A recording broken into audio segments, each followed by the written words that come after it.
So this is Maggie Wood, And Justin Marenzana. and we did a brief overview of medieval politics. Alright, so systems of politics.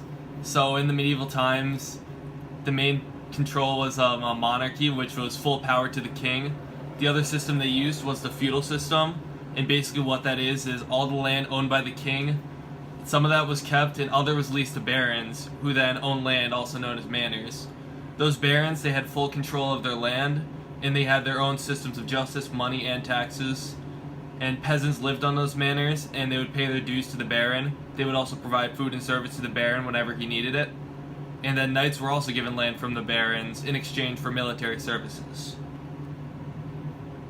So over here is like a basic overview of how it worked with the king on top. Then you have your nobles and barons, then your knights and merchants, farmers, with then peasants and serfs on the bottom. So it's basically just a pyramid scheme. And then another big factor in politics was religion. So the church had a high influence on medieval politics, and the king was coronated by the pope in order to rule. And in the Dictus Papae, it created rules and guidelines that the pope had to follow in order to maintain his power. And then the other way religion played a role was in trials of ordeal, where God would judge whether the accused was innocent or not. So comparison from medieval era to the modern era, there's a known separation of church and state, where the church can't really have a say in law, which is actually our First Amendment, and it's Congress shall make no law respecting an establishment of religion or prohibiting the free exercise thereof, or abridging the freedom of speech or the press, or the right of the people peacefully to assemble, and the petition of the government to redress and grievances.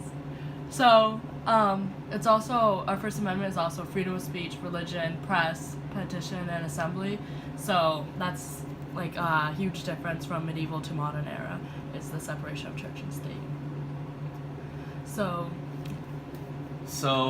the difference between our modern system that we have today is that, unlike back in the Middle Ages where they had a monarchy, we obviously have different branches in the judicial, executive, and legislative branch. So we have a form of democracy rather than monarchy. And back in the Middle Ages, the church definitely had a bigger role to play in court choosings, and in how the king acts in general. And also no longer today do we have any form of social class in society. So a huge thing in the medieval era was trial by ordeals.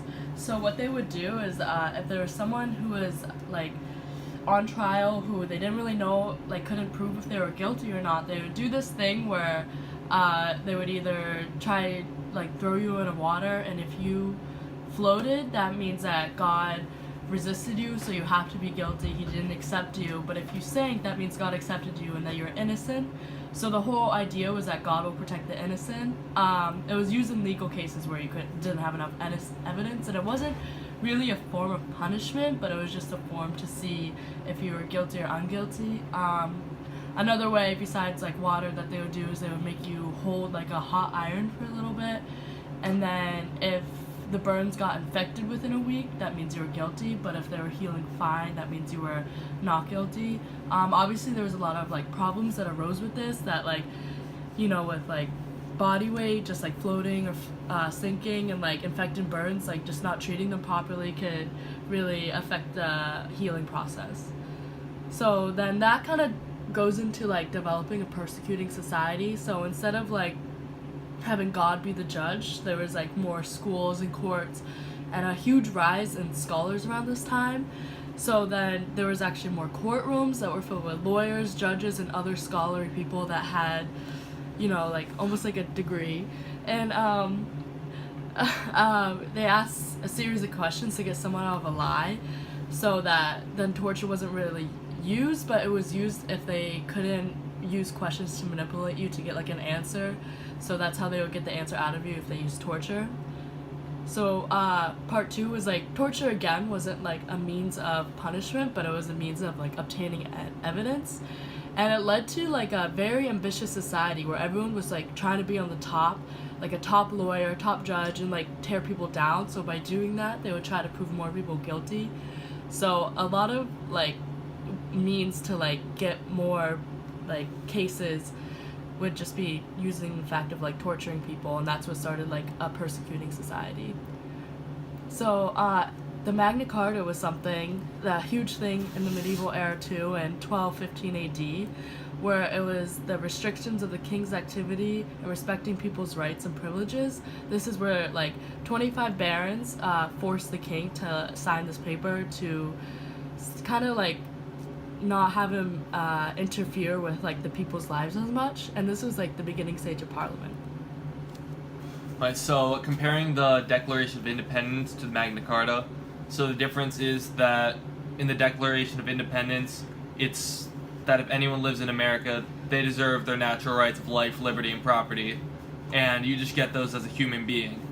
Whereas in the Magna Carta, it's basically telling the king he's enforcing these rights to the people, and he's the one giving it, unlike just being natural born, so it's forced.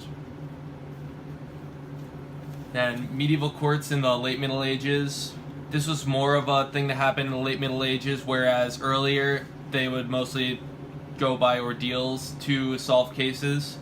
So a curia is a court or group of people who attend a ruler at any given time for social, political, or judicial purposes. So that's kind of like the royal court.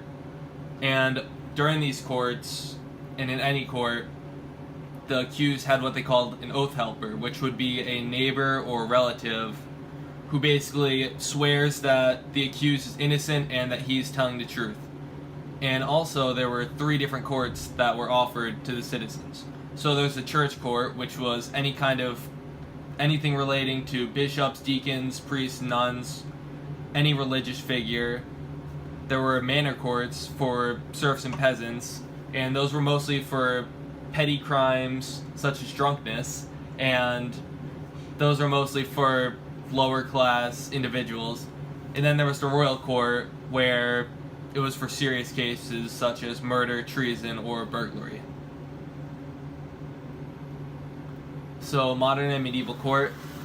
So the feudal courts, they're not based on the idea of innocent until proven guilty.